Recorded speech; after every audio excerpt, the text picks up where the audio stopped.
Students, हम देख रहे हैं स्टैंडर्ड थर्ड का सब्जेक्ट मैथ।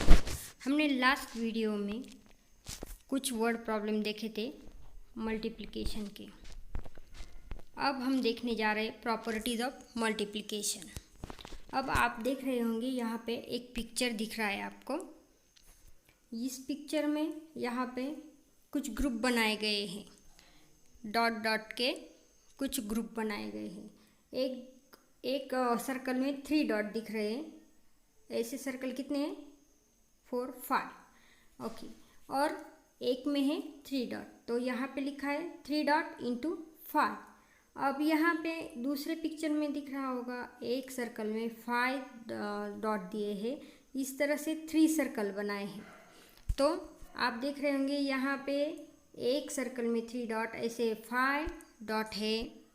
और यहाँ पे आप देख रहे दूसरे पिक्चर में आप देख रहे हैं यहाँ पे 5 के 3 ग्रुप बनाए हैं और यहाँ 3 के 5 ग्रुप बनाए हैं और बीच में इक्वल का साइन दिया है। इसका मतलब यही है 3 के 5 ग्रुप बनाए हैं और 3 इंटू 5 किया, जो आंसर आएगा वो आंसर। और यहाँ पे 5 के 3 ग्रुप बना के 5 इंटू 3 किया, ये आंसर दोनों कैसे है? इक्वल।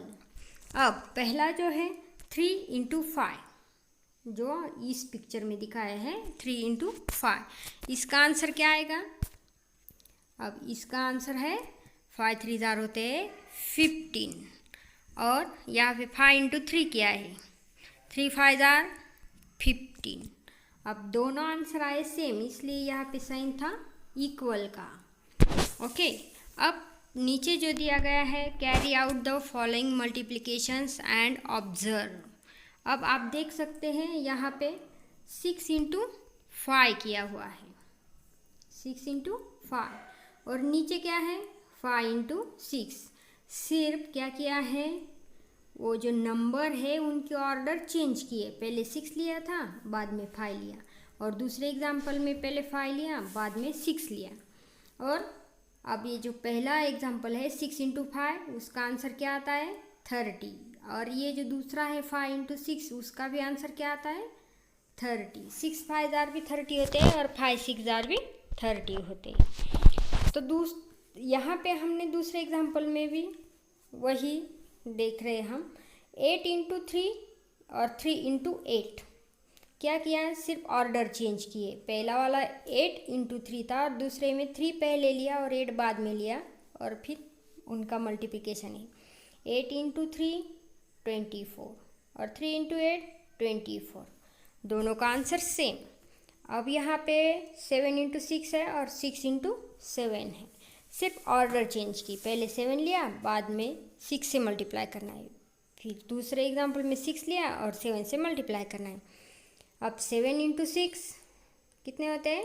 42, और यहाँ पे 6 इंटू 7 42। अब यहाँ पे भी 9 इंटू 2 है और 2 इंटू 9 है।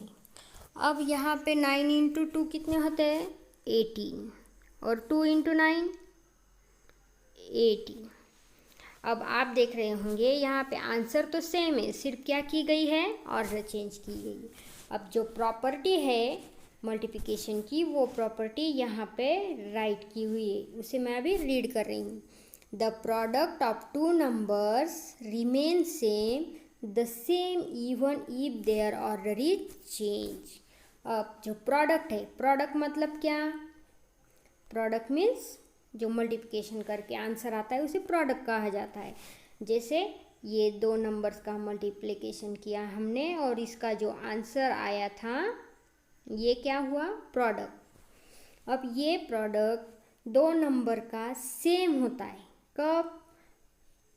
तब जब इनकी ऑर्डर चेंज होती है। जैसे 6 इंटू 5 किया, 5 इंटू 6 किया। तो आपको क्या करना है? ये प्रॉपर्टी क्या करनी है? लर्न करनी है। The product of 2 numbers remain the same even if their order is change. 2 number का मल्टीप्लिकेशन का प्रोडक्ट जो होता है वो सेम होता है कब? जब उनकी ऑर्डर चेंज होती है।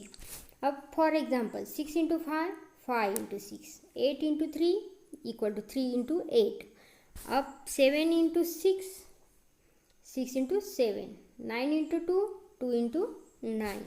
अब यहाँ सिर्फ ऑर्डर चेंज की गई है। आपको ये फर्स्ट प्रॉपर्टी समझ में आई होगी। Okay, the multiplicative property of zero, ये जो है ये दूसरी प्रॉपर्टी है। अब जीरो की जो प्रॉपर्टी है वो हम देखेंगे। अब आप यहाँ पे देख रहे होंगे 2 बॉल है, एक एक बाउल में 2 बॉल दिख रहे होंगे। 2 के 4 बाउल है, जैसे यहाँ पे क्या है 2 + 2 + 2 + 2। अब हम ये काउंट कर रहे हैं इसलिए एडिशन फॉर्म में लिखा है इनको, 2 + 2 is the same as 2 into 4 = 8। अब इसको मल्टीप्लिकेशन के फॉर्म में लिखा है, एक बाउल में 2 बॉल, ऐसे 4 बाउल है इसलिए 2 इंटू 4। अब आप देखोगे यहाँ पे 2 कितनी बार आया, 4, इसलिए यहाँ पे 4 लिखा है, और 2 आया है इसलिए यहाँ 2 लिखा है। 2 इंटू 4 = 8। अब यहाँ पे हर एक बाउल में 1 बॉल है, ऐसे बाउल कितने हैं, 4। यहाँ सेकेंड पिक्चर में तो 1 + 1 + 1 + 1, ये हो गए 4 बार। Is the same as 1 into 4 = 4। Total ball कितने हैं, 4। एक बाउल में एक बॉल, ऐसे 4 बाउल है इसलिए 1 इंटू 4 = 4। अब यहाँ पे तीसरे पिक्चर में क्या दिख रहा है आपको, बाउल तो है पर बॉल ही नहीं है।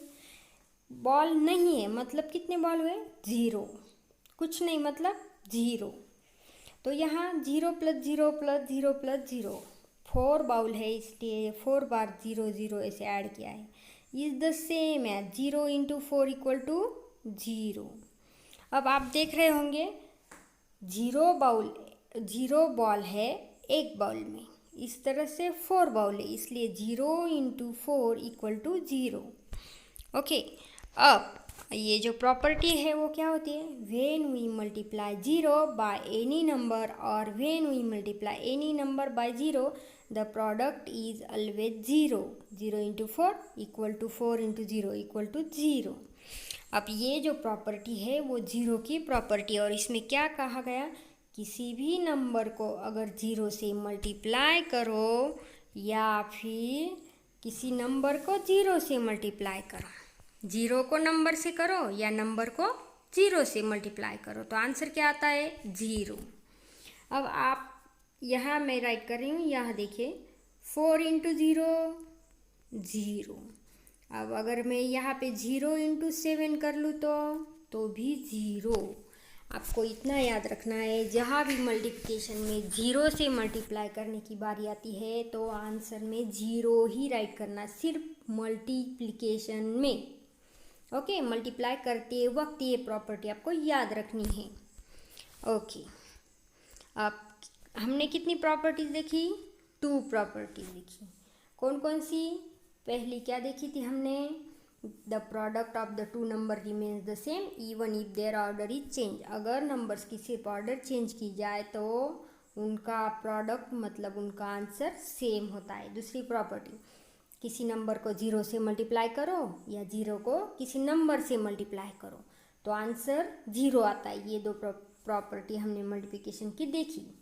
अब आगे जो है वो पॉइंट देखते हैं हम, carry out the following multiplication. जो हमने 0 की प्रॉपर्टी देखी उस पर डिपेंड कुछ एग्जाम्पल्स है और कुछ कौन से है, फर्स्ट प्रॉपर्टी, प्रोडक्ट सेम आता है अगर ऑर्डर चेंज की जाए तो। इस तरह से यहाँ पे कुछ एग्जाम्पल दिए हैं आपको सॉल्व करने के लिए, तो आप इनका आंसर राइट करोगे। ओके, अब जो नेक्स्ट पॉइंट है वो है मल्टीप्लिकन, मल्टीप्लायर, प्रोडक्ट। अब ये कुछ न्यू वर्ड है आपके लिए। आप क्या करोगे, पहले इनके स्पेलिंग लर्न करोगे। स्पेलिंग लर्न होने के बाद किसे मल्टीप्लिकन कहा जाता है, किसे मल्टीप्लायर कहा जाता है और किसे प्रोडक्ट कहा जाता है, ये आप देखोगे। प्रोडक्ट तो हमने पहले देखा था, पहली प्रॉपर्टी थी उसमें प्रोडक्ट देखा था।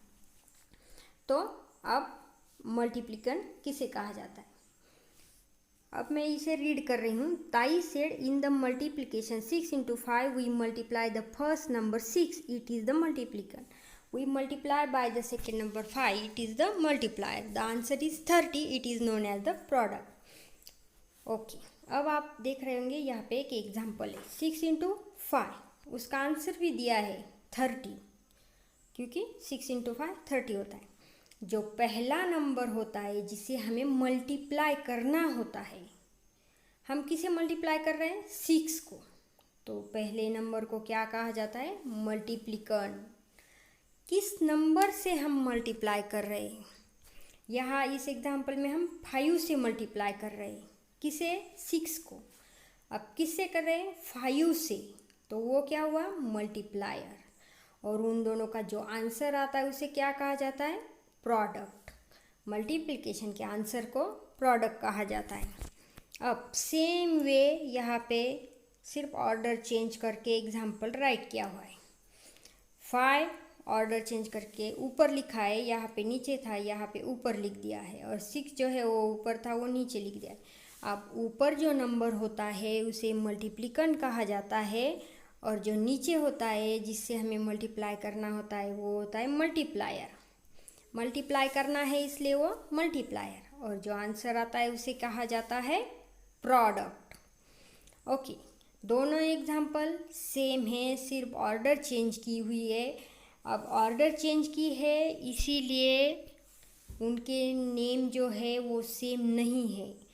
जो ऊपर का होता है उसे मल्टीप्लिकंड कहा जाता है, जो नीचे का होता है उसे मल्टीप्लायर कहा जाता है। इस तरह से हमने मल्टीप्लिकेशन ये टॉपिक, ये चैप्टर फिनिश किया। अब हमारी अगली वीडियो में हम देखेंगे coins and currency notes. Okay, bye student.